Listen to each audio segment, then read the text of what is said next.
All right, joining me on this week's episode, I've got Chris Firkus with Sandhill's Fly Fishing. How we doing today, Chris? Hey, good. How are you?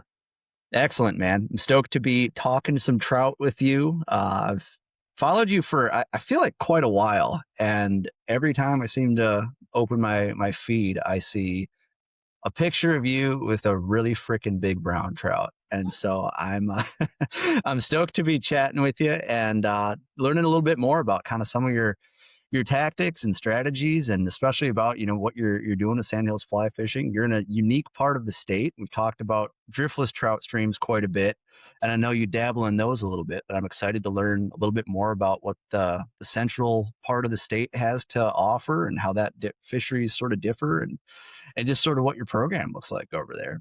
So before we dive on in here, can you tell us a little bit about yourself and just kind of who you are, where you're from, and what all you do?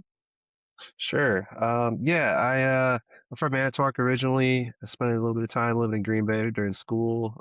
Was up in the Twin Cities for a bit, and then in the Fox Valley before moving on to Westview. I've been down here 5, 6 years. Really cut my teeth fly fishing, trout fishing, the Central Sands, primarily with Sheriff County, a little bit in Marquette and that kind of area. Um, Really love those streams over there. Driftless is great too, but again, it's hard to beat your home waters and kind of where you kind of learn to do those things. So yeah, I kind of started streamer fishing, swinging wet flies in winter really, on the sands. It's not really great in infant waters over there. You got these highly mobile bottoms where there's not a lot of bugs kind of attached to that sandy substrate anyway.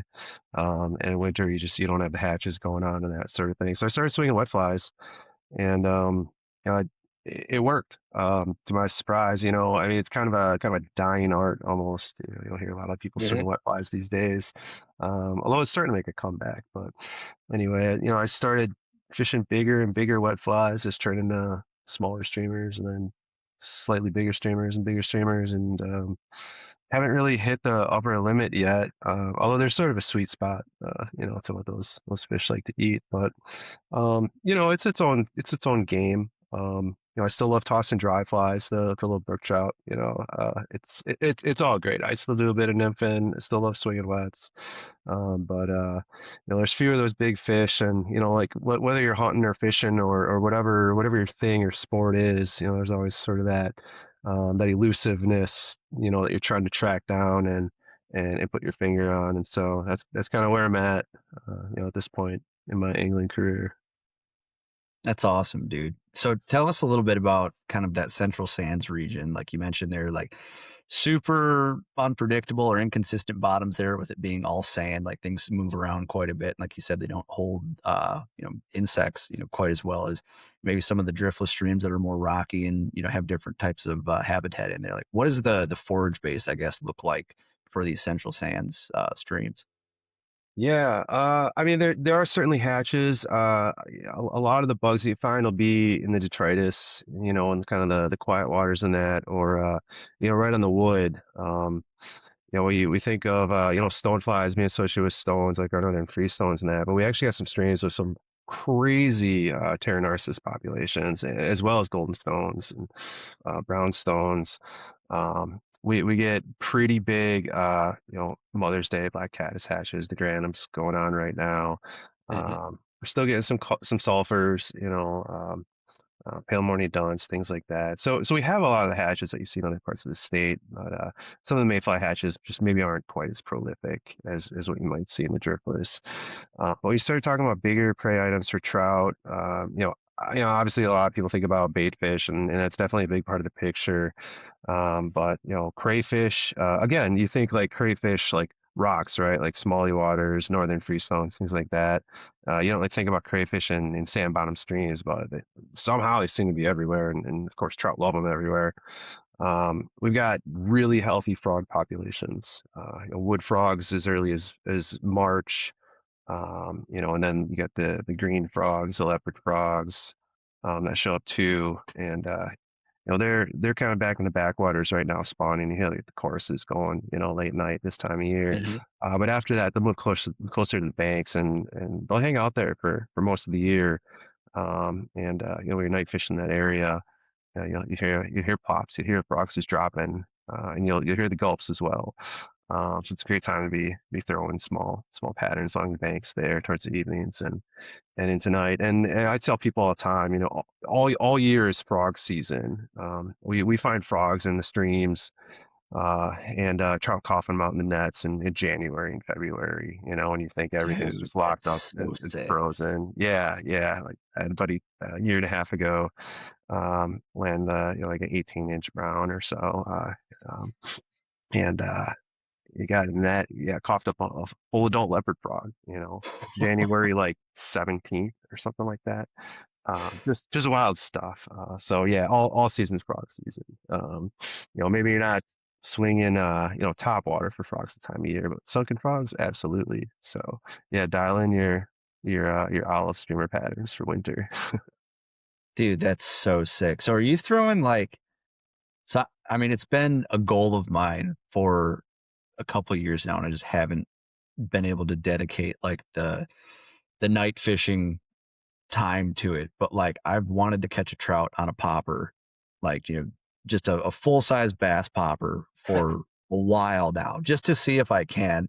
Like when you guys are imitating these wood frogs and stuff, is it more like, I mean, people hear frog patterns or whatever, they picture poppers or like a deer hair frog or some sort of, some sort of a diving streamer pattern or something like that. Like, what does the imitation of these frogs look like? Or I guess what have you found to be like the best imitation of these? Sure.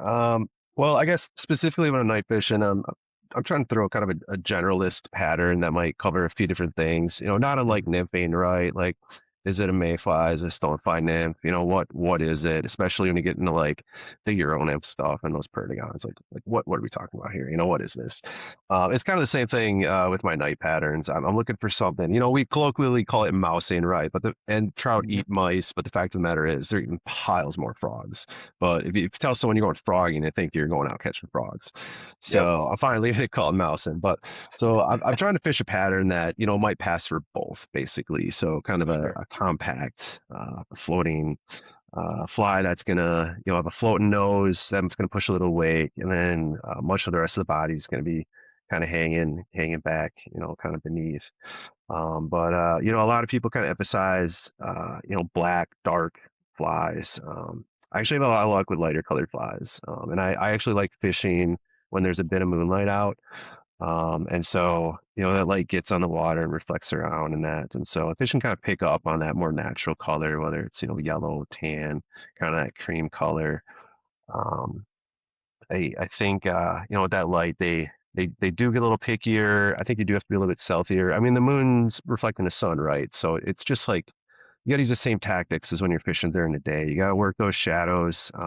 I've had nights where we got bright moon out, right, and we got really really sinuous section of river going back and forth. And every time we get up to a cut bank where the sun or the moon's just kind of shining right on it, we're not seeing any fish, not moving anything. As soon as we kind of turn around 180 and the river's coming around and we're fishing the bank that's in the shadow, then we're moving 2, 3 fish, just like you would expect during the day. But if you want to throw something specific for a frog, just do something that's going to be like a really bushy muddler kind of thing, and you can tie it with those kind of yellows, creams, greenish colors to kind of mimic that muddler. And what's cool about throwing something like that is, you can throw it up and across and kind of twitch pause it, as you're kind of wading upstream. But as you kind of work around some cover, like say a log jam or down a tree or whatever, you can turn around and swing it and give it a good pull and pull underwater. Now you're swinging it as a bait fish pattern. So there Mhm. again, it's super versatile. That's something I'm always trying to work into my strategies on the waters. Like, how can I be as versatile as possible and present something that just, maybe isn't a specific thing, but represents a lot of familiar things to the fish and just, triggers that strike. Dude, definitely. I love that approach there with having that versatility, especially for anyone who's ever done any night fishing, like having to crack the headlamp on and like retie something or switch patterns, like definitely can get annoying fast. So, dude, that having a pattern that does dual duty or, three-headed duty, whatever you want to call it, multiple duty there.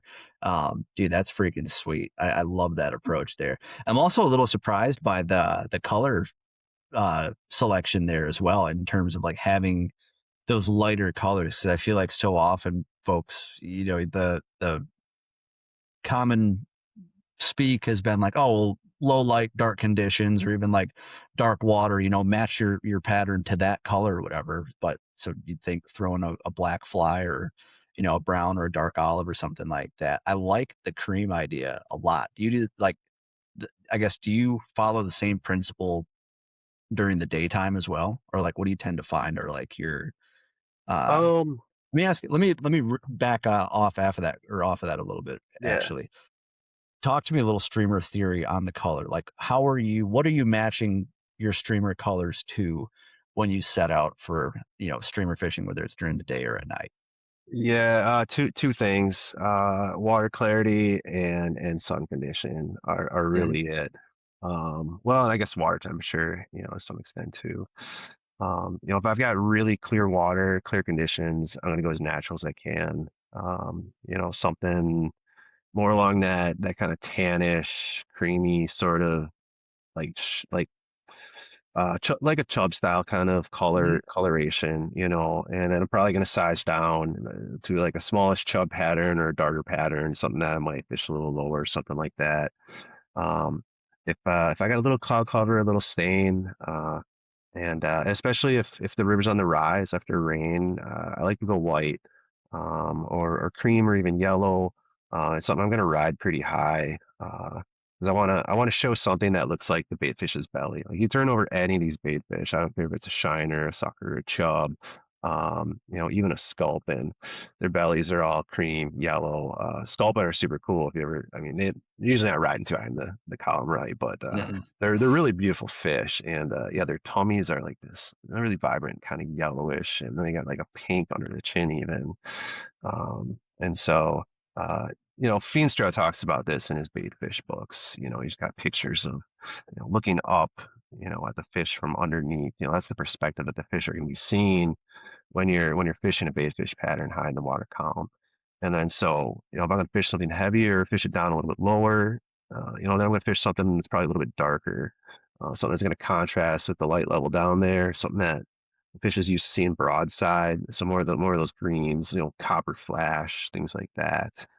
Um, and then if you got the really stained stuff, bright day, I just want something that's going to either contrast or glow. So either extreme, some people like to fish all black in those conditions. Some people like to fish are all, chartreuse, whether it's the yellow or kind of that key lime green sort of chartreuse. Mhm. Um, all great stuff. I kind of switch back and forth between those extremes when conditions are like that.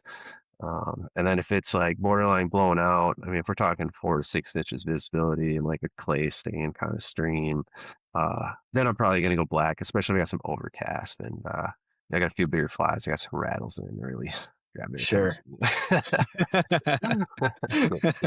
I Getting love me to it. go. So, all right, here's another follow-up question to that. That same like clay stain, that really, really dark chocolate milk looking water there.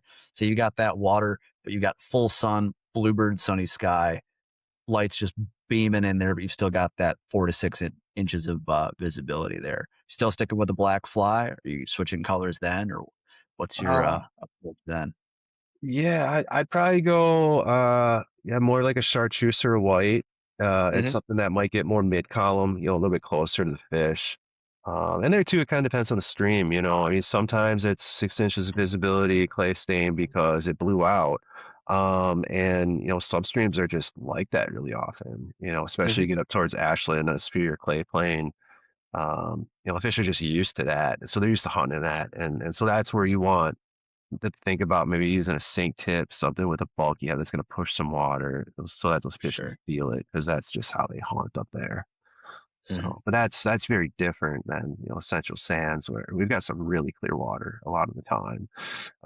Come July and August, if you've got the sun out in the sands, or even up through the Wisconsin River Valley, I mean, you might be better off tying flies that day, or getting out real early, or night fishing. Hmm. Once mid June kind of passes and the hatch passes, then it's pretty much a night game in the sands for me. Sure. Yeah, dude, I've heard the same thing. One of my good buddies was an intern up in the Central Sands region up there, and he was basically doing stream restoration during the day with a couple of guys, and they'd basically work all day doing stream restoration. They would go home, they would have dinner, tie their bugs for that night, and then go back out for 5 hours till midnight or whatever, and or later, depending on what the bite Yeah. was, and then they'd go back in there, and that was just their program. That was what they did. But I Yeah. mean, he said that it truly is a super unique fishery, and it's one that I think often gets overlooked when I mean we've got so much great fishing in the state of Wisconsin, whether you're like whatever you Oh want to yeah. chase and whatever type of water you want to be in for the most part. Like you can kind of throw a dart and have a great time anywhere in the state. But the nuances and the uniqueness of like you said, these central streams are super freaking clear. And on top of it having a sand bottom that shifts constantly, like walk me through your approach, I guess, when it comes to keeping tabs on these streams and like exploring them. And like, I guess I feel like it would be tough to fall in love with the spot knowing that it would be potentially moving, within a week or two, depending on what the rainfall does. But like, walk me through, I guess, your sort of approach to these streams. Like, what do you look for? Yeah. So, we've only got a few major watersheds kind of in the Central Sands area, then, a few more larger watersheds to kind of get up the Wisconsin River Valley. But as you know, if you've got like one game that you like, whether it's nymphing or dry flies or streamers or whatever it is, you will always benefit from practicing and learning some of these other techniques. I don't nymph a whole ton, but I do tightline nymphing from time to time, and it's made me a much better angler, streamers and dries. Just being able to read those subsurface currents as far as presenting a fly to the fish down there, or as far as dry fly fishing, just knowing where those fish might be lying because I understand the subcurrents better. But as far as like understanding the rivers, and especially for me, because I live in the Driftless, so I'm, a few hours away, and there's not a lot of information. There's not highway cams out there. There's not really people giving stream reports. It's real low key. There's not many USGS gauges.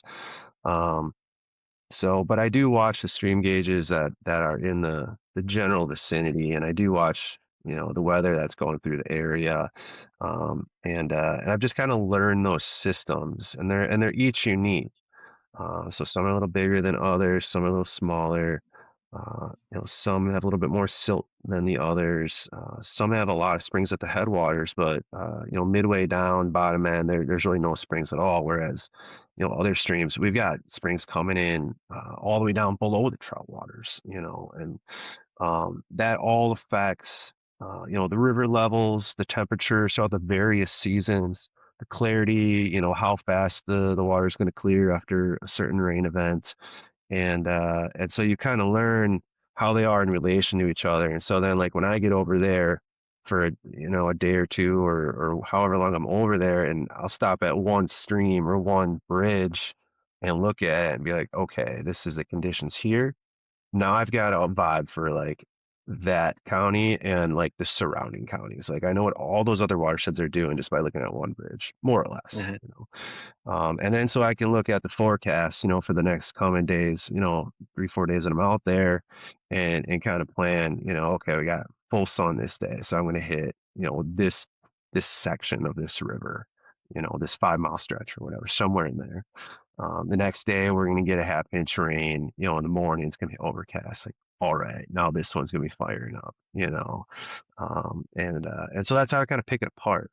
You kind of, like fishing anywhere, you take the conditions you're given, but having all those Mhm. different options and knowing what they're all doing at the same time, lets you kind of cherry pick, what you want to do.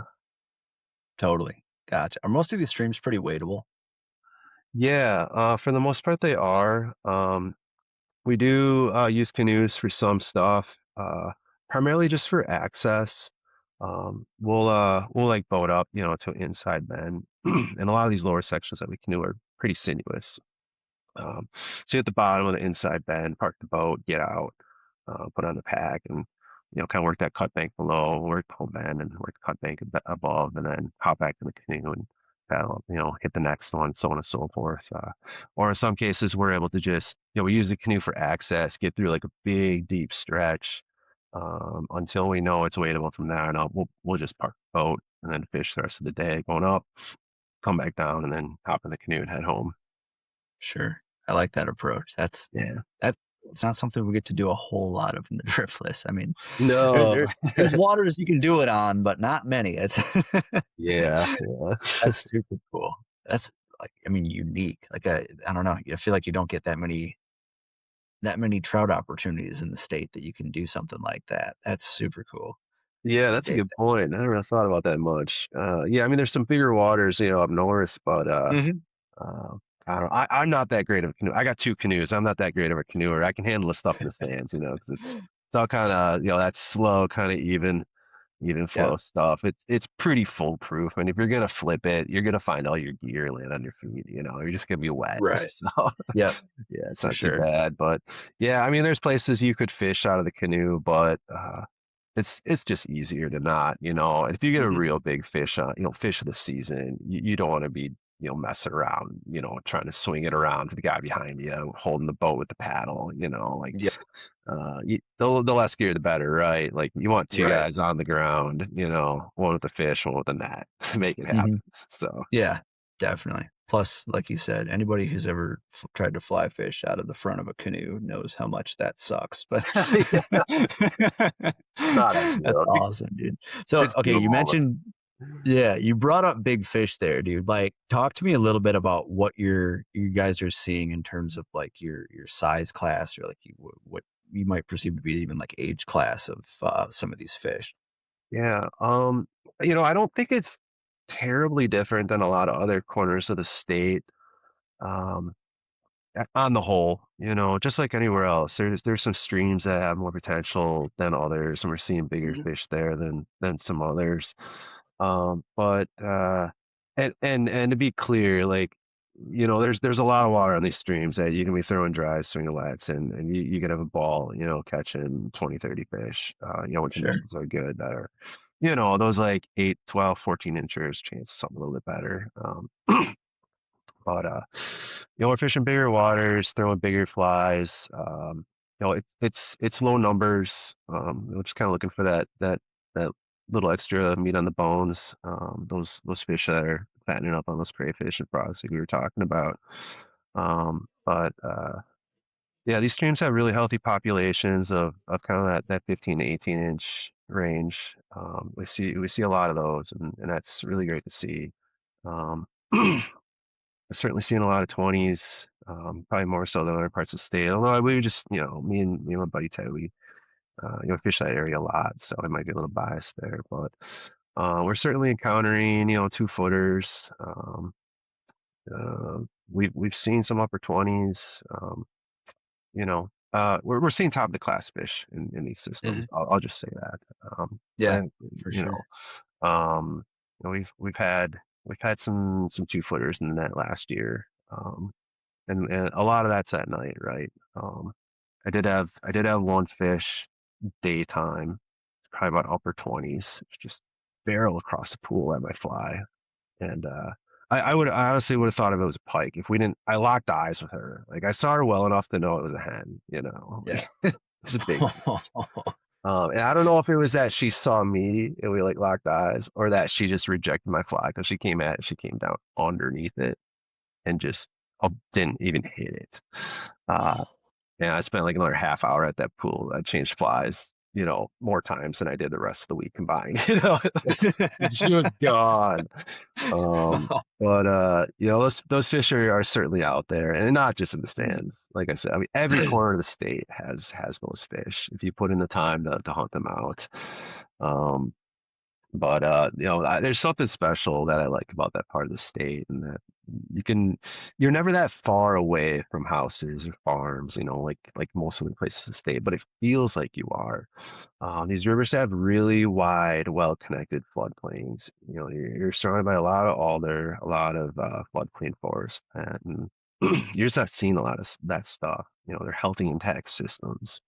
And Hmm. so it's just kind of nice to get away. Like you can't really do that in the driftless, right? You're always like in Yep. someone's pasture or whatever. So Totally. Dude, yeah, there is definitely something about that region. I mean, shoot, kind of like we talked about, like how many people just drive right past it on the way to their, cabin up north or their way up to the lake or to oh go yeah, fish, wherever in northern Wisconsin. we You hear it peek all the down, you're like, time. well, Yeah, people it's are going super from cool. Green Bay to the Driftless. People are going from the Driftless to, like up to the Ocano or the Ashland area or whatever. Like everyone's driving 5 hours to go find that fish when they Hmm. could be driving half the distance and have a Yeah. really special experience.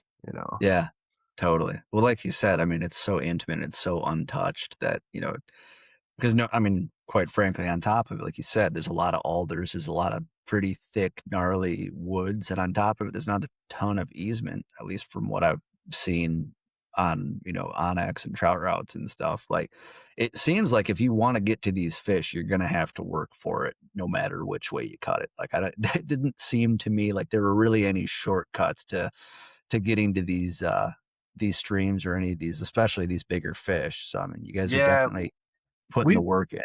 Yeah, we've got quite a bit of public lands in the sands, but it's a lot like the driftless, right? It's like the top Mhm. halves of those watersheds, the more Yep. traditional trout waters. And I do a lot with Trout Unlimited, and we do great conservation work on those areas, and it's super important to the recruitment and the health of the systems and the populations. All for it. But yeah, like where we're fishing, a lot of it is private land.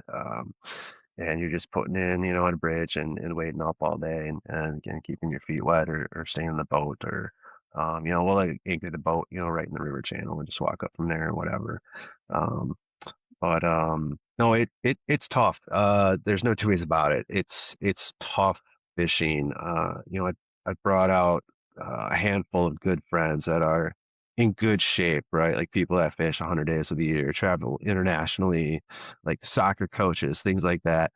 And I take them out these stretches and show them like how to streamer fish, and they fall on their faces, like they fall into the river because of the silt, and Yeah. just trying to get around this stuff, get around these down trees and things. It's a workout. I try to stay in shape if for no other reason so I can keep doing this. Mhm. Totally, dude. What like from a tackle standpoint here, like what weight rods are you using? What are you typically throwing for lines? Like what's your I mean, I know leader setup's gonna vary heavily on what flies you're throwing and stuff like that. But like when you're Yeah. hunting big fish, what's your go-to? Yeah, so I'm gonna throw a curveball at you here. I actually run a mono rig most of the time. You bastard. Damn it. It's Um, yeah, I was running a mono rig for a while with a 10 foot 5 weight, and that's a great rig for most fishing. But what I was finding was when I was encountering those 2 foot fish, a lot of them eat those big fish eat really close, like right off the rod Mhm. tip or like 10 feet out. And so it's hard to strip set on those fish, and so you end up just trying Yeah. to lay into them as best you can. That 5 weight cannot sink a hook in those 2 footers. Their mouths are just too tough. Mhm. So I use a 7 weight now, even with the mono rig, and you can still throw those flies in a fly line, with a 7 weight. That's what my buddy Ted uses most of the time. I really like compact heads when I do use a fly line for this kind of stuff. Something like what's it? Is it SA's Trout Creek, or I really like the Orbis Bang Shot. Those are Yep. really short, like 22, 24 foot heads. Because it's a close game. These streams are not big, which is a blessing because these streams in every way are like those streams in lower Michigan, like the Manistee and the Osable and things like that. Just these sand streams with fat trout laying around wood and cut banks, but they're too small to get a boat down, right? Like, Mhm. so it keeps a lot of the pressure off and a lot of the riffraff out, which is super cool. We've got just the quality of fish that they have. But yeah, so it's a close game, and those compact heads really help you load the rod or even just roll casting. You can do a single hull roll cast and really launch that thing out there with that Yeah. Orbis bank shot, which is super cool. I'm talking like a 6 inch game changer. We'll just go flying 40 feet. It's Mhm. and it's a fun way to fish that way too. Um, yeah, if I want to get a little bit more mid column, I'll use a 5 foot poly leader, 3 IPS, something like that. I like the shorter ones. I found the 8 footers just they get in my way with that loop loop connection coming into the rod tip because I need to retrieve it Mhm. that far in. Like I said, we get a lot of big eats really close in, and I just don't want kinks in my system when that happens. Yeah. Um, but then, yeah, when I'm doing the night game, I beef it up a bit to 8 weight, fish a 9 foot 8 weight, because I don't like to mess around. Um, I need to yank shit out of the alder or whatever. If I if I'm throwing flies a little too far. And of course, I'm looking for a bigger fish. I'm looking for during the day too, and I want to be able I can match up, to that Right. fish. So I don't like to fool around with the night game. Hey guys, I just wanted to take a quick sec to tell you about Lone Wolf Custom Gear. Lone Wolf Custom Gear is as good as it gets when it comes to mobile hunting equipment. Whether you're a saddle or stand guy, public land or private, Lone Wolf Custom Gear has a set of sticks, a stand, a camera arm, and any number of accessories to get you closer to your target buck. To make it even better, everything is 100% USA sourced and made right here in the Midwest, and it's even assembled right across the river in Iowa by hunters who love chasing deer just as much as you do. To build your kit today, go visit lonewolfcustomgear.com. Now, let's get back to the episode. Yeah, no, I don't blame you one bit, especially when you're stumbling around and trying to find footing and everything. The last thing you want is a little extra play in that rod or anything that they might be able to Yeah. horse it down under something or whatever it may be. What's your average, like, on these streams? Like, how far is your average casting distance? Or, like, how far do folks need to be able to cast in these streams? You don't need to cast far. And really it's kind of like how whatever groove you find, my buddy Ted and I fish together a lot, which definitely helps pass time on the slower nights because we do have some slower nights out there, don't get me wrong. Mhm. And we have very different casting styles. He tends to cast, 30, 35 feet, more at like a kind of a 20-degree angle upstream, a little bit farther up. Um, and I like to cast a little bit more across stream. So I'm only casting maybe 15, 20 feet, really close. In some cases, straight across the stream with the rod. I've only got 10 feet of line out, and a short Mhm. leader. Um, I found that these big fish are just not spooky, like you walk up a driftless stream on a bright day and on the sands too, and you're just kicking up dozens of fish, right? But they're all like 8, 10 inches, right? And you got Yep. these chain reactions, a bend up the next bend. It's even worse in the sands. They'll go up around 4 bends, you'll spook fish.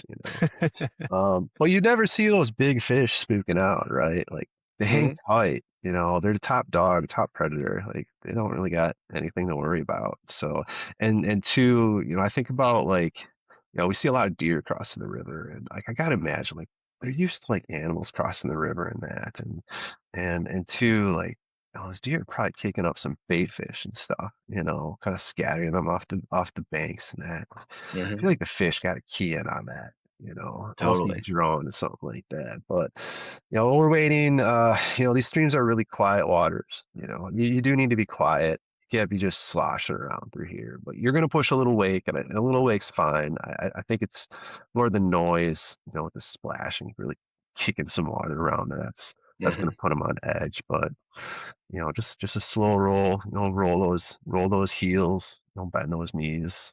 Just go slow, consistent. You're not gonna have any issues. For sure. Dude, I like that theory about stomping around or deer getting in there because it Yeah.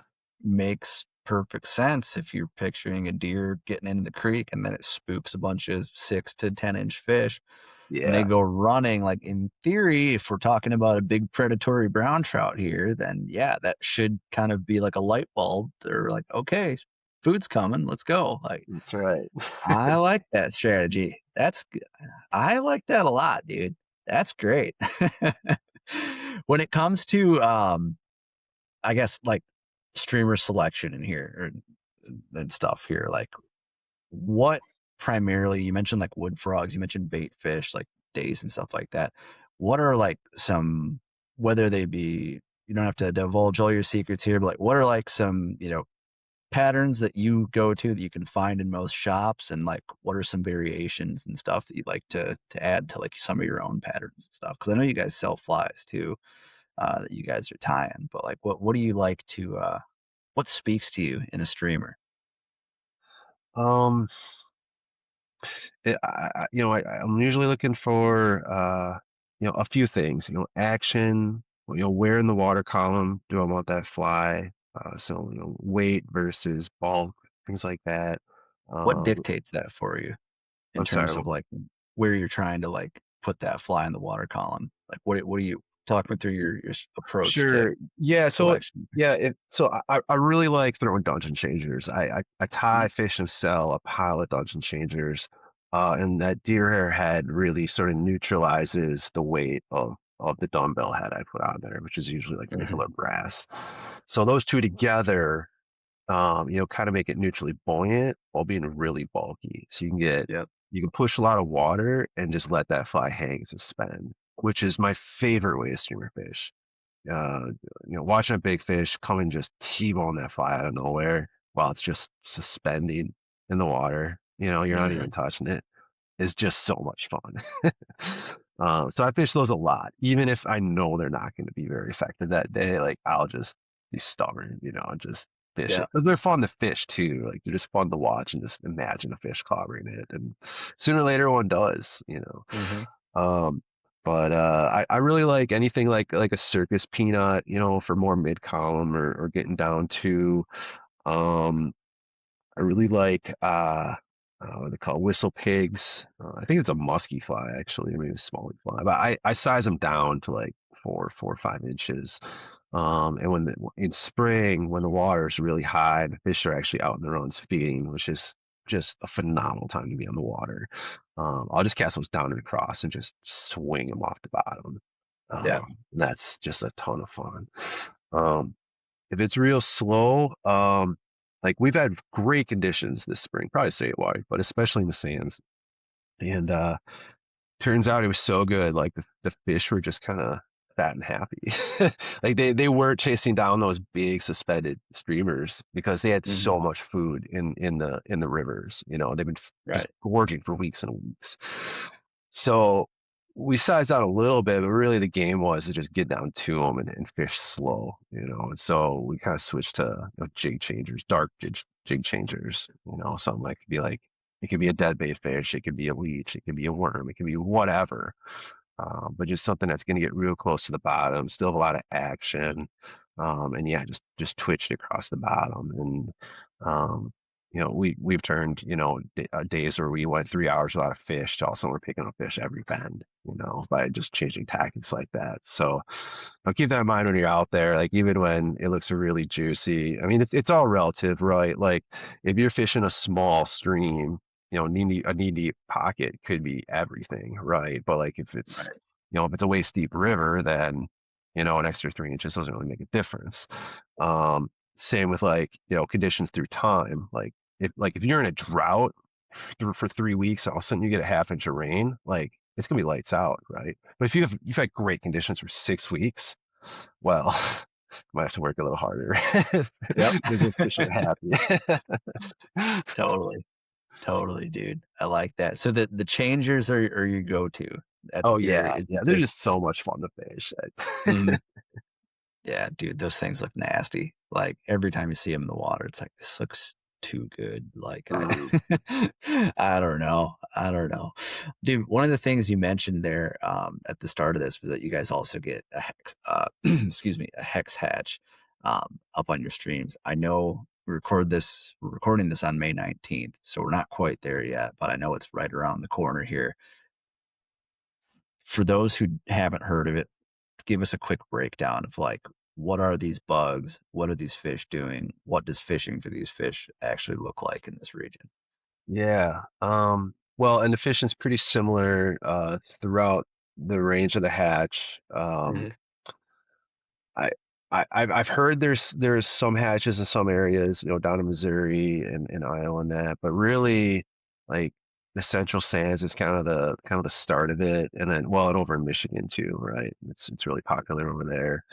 And yeah, so that's going to start. pretty quick here, about 3 weeks, early and mid-June in that area. Then it's going to continue to progress northward, through the UP and into Canada. So you've got tons of opportunity to fish this hatch wherever you are in the state. I know some people track it. They'll just camp and fish it, the whole season, just going, 50 miles north every week. Hmm. But the hex is the largest mayfly in North America. It's like 2.25 inches long. Um, that'd be the females. The males are just a little smaller and thinner, but big yellow, tannish, brownish bug. And then they emerge primarily around dusk. Um, and so that's a good time, especially early on in the hatch to fish like an emerger pattern or a dun pattern. Some people sometimes put a nymph under that, or even during the day you can fish those nymphs too. Um, or if you've got overcast, misty kind of days, you'll get them sporadically. And if it's mid hatch and they're sporadically uh, emerging like that, you could fish the hatch midday too. And you catch very nice fish. But certainly the name of the game is at night. And like I said, that hatch starts, around dusk and will go until maybe 11 or so. And then if you're lucky enough to get a spinner fall, that's really the good stuff. It's kind of later in the night. You're kind of well into the hatch, so all the fish have migrated in, kind of keyed in on it. It's where you're gonna have your numbers. That's where you're gonna have some of your bigger fish now too showing up. Um, so a lot of people go out and fish the hatch, right? And so, getting on the water like 8:30, kind of settling in, just kind of enjoying the weather. It's usually a muggy night, pretty sunsets. It's calm out. It's just really peaceful. The whippoorwills start going, the fireflies are lighting up. It's just picturesque. Yeah, we're cracking beers, having a cigar, just living life. Um, and then they'll fish the hatch. You got like 90 minutes, maybe 2 hours, and then a lot of people wrap it up and they just head out. They're back to the car at 11:30, heading home. And a lot of times that's right when the spinner fall starts. And but what'll happen is you'll go from you might have 20, 30 fish, orally you can hear rising during the hatch, and that'll just start to kind of peter out towards the end of the hatch until you're just kind of hearing like one or two risers here and there. But if you hang out a little bit longer, you might just hear like one big gulp. And that gulp's usually going to be in the corner pocket underneath some alder where you just have an impossible cast. Yeah. And that's the fish you want, right? Like that's the biggest fish I've heard all night. And if you're a lunatic like me, like you'll just spend the next 90 minutes casting for that one fish, and sometimes you get it. But the spinner fall, a lot of those smaller fish are just kind of full and done, and you've got these big fish that are just the last ones standing, and they just have the best lives. And usually it's a spot where you've got concentrations of seams coming together too. Hmm. So they're just gorging on these spinners that are just lying in the water. And when you get a really big fall, I mean, they'll stack up at these. Like you'll have like a half inch or more deep of these flies all stacked on top of each other. Like it's a really prolific No hatch. kidding. Yeah, when we hear a lot about declining numbers in a lot of our hatches, like the sulfurs and the March Browns, things like that, region wide, Hmm. right? But the hex seems to be one of those hatches that is still, hanging on pretty good in a lot of areas, and still a really, really prolific hatch. It's a really neat phenomenon to see. And when they hatch, and it's really going. You could hear those wings flapping, that kind of papery, kind of crinkly. It's just a buzz in the air. It's almost electric, and those Hmm. flies are. You look up, and it's almost like a highway of bugs going right up the river, just in mass. It's just a beautiful phenomenon to see. The kind of stuff you see on like Blue Planet with Attenborough. Just like Yeah. wow, just one of those events. Um, Yeah. so yeah, it's a really cool hatch in that way. It's got those multiple facets, and it's just a neat time to be out on the water. Definitely, dude. God, you painted a hell of a picture there talking about that sunset and the sunset and the muggy night and all the nightlife kind of starting to come come to fruition there, dude. That like I obviously not a hex stream, but that like put me on this one misty, muggy bend in this pasture that's, a mile and a half back from this road and all that. And like, just like you said, dude, like that sweet kind of dewy smell of like summer, that like damp summer air, dude, that has me very fired up for summer now that you just Yeah. painted that picture. Dang, dude. Um, so when it comes to actually, you said get in there and like set up on a bend, hike in there in the, while you still got kind of gray light and stuff. Like, are you generally like you're just picking a bend for the evening and kind of settling in there, or do are you covering water during this hatch, or like what's the I've got a lot of questions here, but we'll Yeah. start with that one. Yeah, traditionally and still a lot of people will, yeah, they'll pick their bend. And we've got a few rivers in the central part of the state, as well as up north that they actually get quite a bit of pressure for this hatch. Mhm. And so it's not unusual. A couple parking lots come to mind. You might see five, six, seven cars there. Now, there's a lot of other places I fish the hex, that no one's fishing there but us, you know. But in those crowded more locations that are well known, a lot of those people just know that one spot, and so they kind of find a spot, sit for the night and kind of camp out on that bend. And a lot of times, yeah, they're camping out on an inside bend, with a deep cut. Um, the uh, the hatch actually. Is more prolific. We found on some of the longer straightaways actually, and actually in really shallow water in some cases, almost like some of the brown drake hatches up north, like in the UP and that. You get fish pushing up into like 10, 12 inches of water on these Yeah. like long straightaways that might be, 600 feet long. Stuff you would just never fish during the day, right? And rightly so.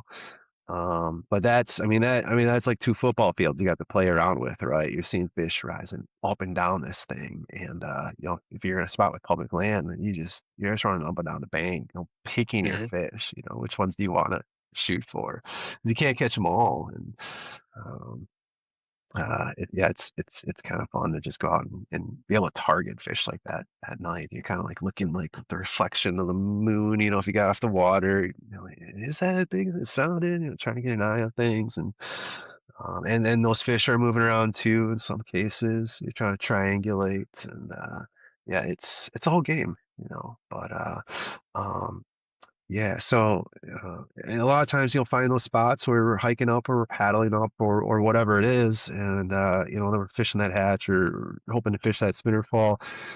We either caught the fish we wanted to catch or things really just shut down, and then on the way back down, then we're doing one or two things. We're either listening for gulpers and pulling over and trying to target those remaining fish on the way down. In some cases, those are those deeper bends, or we're mousing, and trying to work that game.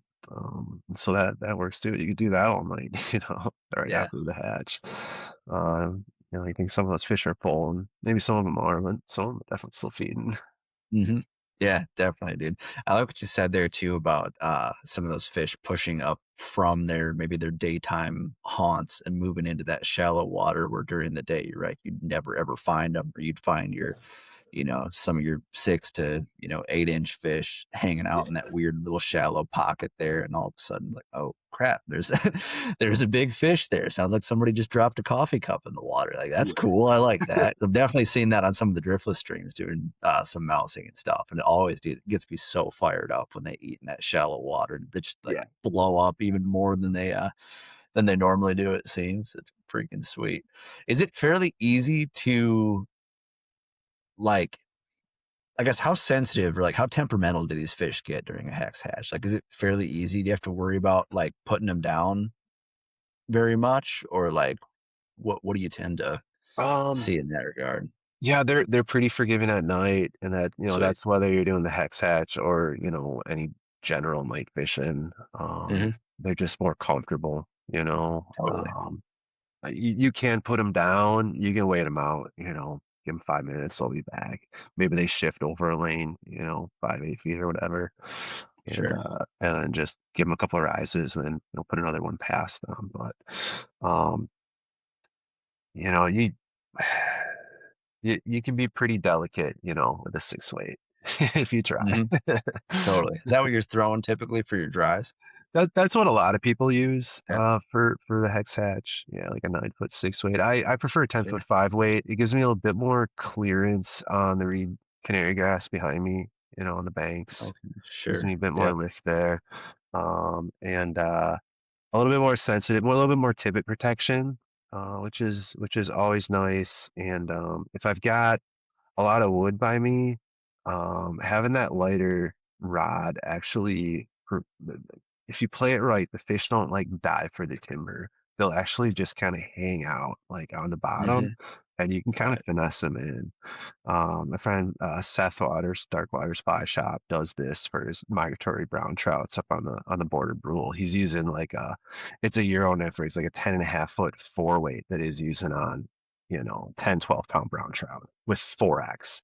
And he's Holy got shit. timber everywhere, right? And so if you like try to horse that fish, they just book it for the timber, and either lose them to timber, or they snap you off before they get there. But if you just finesse it and just keep that rod bent, you can just kind of glide them over to you and get a net under them without too much trouble. It's a little Totally. Yeah. counterintuitive, but it works. And I've done this steelheading too. I've caught some like 15-pound steelhead on my 10 foot 5 weights. And like I had one that was turning to go down a rapid. And like I took all the pressure off except for just enough to keep it connected. And the Hmm. fish immediately turned around and just settled into a pool instead of going down the rapids. And then I was able to No walk way. below it. Yeah, yeah, it worked. It works for rainbows. It works for brown trout. It's super cool. Great technique to have in your back pocket. So yeah, it's not always just muscling up and like fighting these fish. Like you can intelligently, finesse them in with a little. Hmm. It takes some practice, right? It's kind of like strip setting, right? It takes a little practice to Yeah. dial that in. Yeah. You gotta get the feel for it. And then once you get And it right, then it's like, yeah, oh, that's it. and the Okay. timing, and Perfect. yeah, exactly. Totally. Yeah. Totally. Dude, that's a hot tip right there. Cause I've talked to a handful of buddies who do a lot of like swing flies and stuff for like smallmouth down in Illinois. And like one of my buddies will like carp fish and stuff on a 10-foot 4-weight Euro rod. He'll like swing weird shit to carp and smallmouth in these Yeah. urban streams and rivers. And I'm like, dude, what are you doing with a 4-weight in there? It's like, well, it works, and sure as shit, it always does. And I don't know, I'll have to dabble on that, dude. That's like, you're right. It's counterintuitive. It's not something you'd often think. 'Cause folks think, like throwing meat or like going after big fish, you need something that you could like really stick it to them. But yeah, if you play nice with them, a lot of times they're pretty docile. Yeah. I dig it, dude.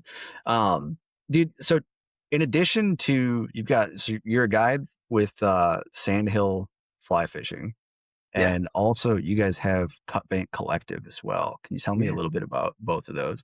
Yeah. Yeah. So Sandhill, yeah, we're just, part-time guides. We both got careers in that, but we both love the sands, and that whole part of central Wisconsin and Northwoods. We just love it so much. And like we were talking, like the Midwest is always called flyover states, right? Well, the Hmm. sands is the flyover part of Wisconsin. Like everyone's Yeah. always zooming through it to get somewhere else. And we're really just trying to show people what's here. Talking to a lot of people, like, man, I've been fly fishing for trout 10, 15, 20 years. And either uh, they've just kept driving past it, like I was just saying, or B, they've tried it and they're like, I don't get it. Like I can't catch Hmm. fish here. Like what am I doing wrong? Yep. And so we're just trying to shorten that learning curve for people, and teach them how to enjoy these streams and have some success, because they are a challenge. If you're trying to do this and figure these streams out on your own, I mean, it's doable. But I had mentors when I was very young. Not everyone's that fortunate, and so we just want to share these resources, because, like I said, there are a lot of public lands in this area, and the streams are ours as well here in Wisconsin. They belong to everyone, and we want people to enjoy them. So that's a lot of what we're doing, from the guide front. Ted and I have both been tying flies a really long time. when I was in middle school, I was tying flies for the Wild Rose Fly Shop, which is long gone. But Hmm. so I've been commercially tying, since I was a kid, and I just love it. But we try, I mean, we're both accomplished tires in all realms, nips, drives, whatever.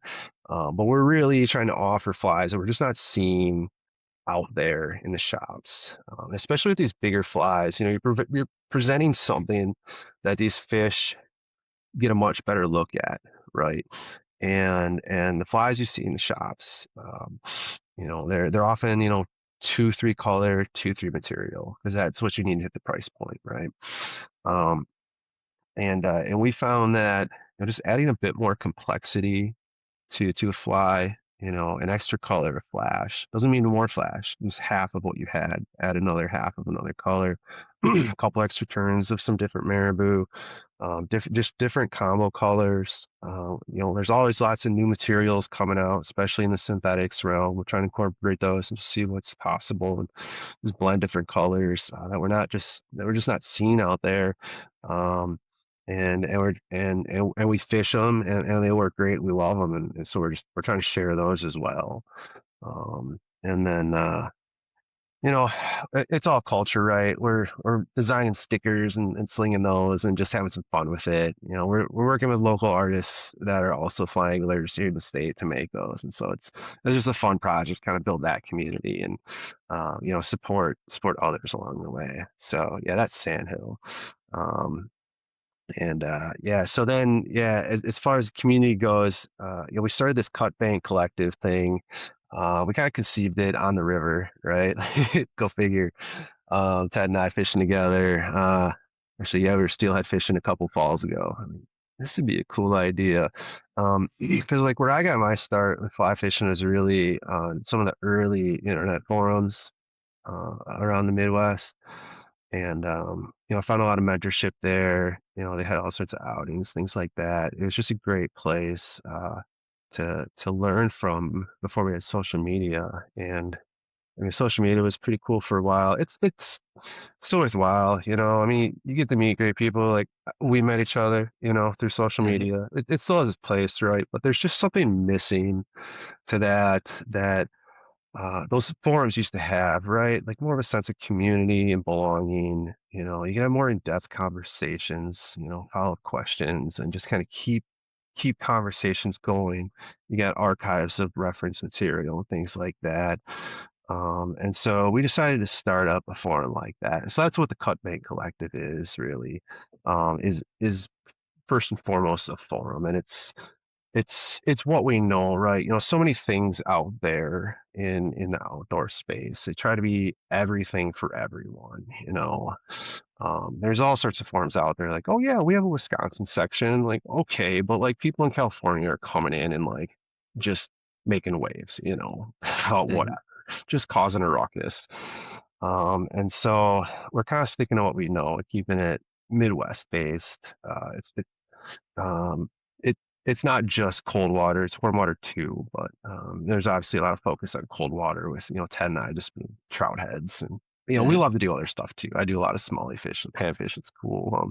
Getting into native species like suckers, red horse are super cool. Yeah. Um, but yeah, that's that space there. We charge $35 a year, which seems silly, I know, but it does a couple things. I mean, it pays for the website to host it and software to run it. It pays us a bit for our time, but what it even does more than that is it keeps out the riffraff, keeps out the spam, the bots, just all the people that would just like to come in and like shoot down your ideas and tell you you're an idiot, and because they're not going to pay to do that, right? Hmm. Like Facebook's free. You can go on there and like be a dick to anyone you want, but no one's going to do that here, right? And if they are, we can kick them out. Yep. Yeah, and there's been a lot of like the members we have take a lot of ownership in it, right? Like they're bringing ideas forward and really driving a lot of conversation, and it's just been really heartwarming, the conversations that have been in there, and it's not just simple question and answer. We're getting members writing like 2-page essays with like explaining a situation and what they want to know that they don't know about it, or what's going on here. And then we'll get three people that are giving a full page response, just really in-depth details. Um, and like even like we're talking about some of the fly designs and that here now. We get into it even deeper, like what do these dumbbells weigh, and like what flash is that, and like how many reps, and just really getting down to the nitty gritty on some of this stuff. And we've got some conventional gear guys in there too, and they're really technical anglers. And so it's been really fun to engage them on this level and kind of compare their gear versus ours and how it relates. You know, uh, uh, like this one guy's big smallie guy, does like tournaments and stuff like that. He's talking about 3/8 ounce jig head or whatever. I'm like, gosh, like how do my 5.5 millimeter tungsten beads compare against that? Turns out we're Yeah. not even on the same planet. Like they're so different. I'm like, gosh, it's got to be like kind of close in the ballpark. No, totally Mhm. different.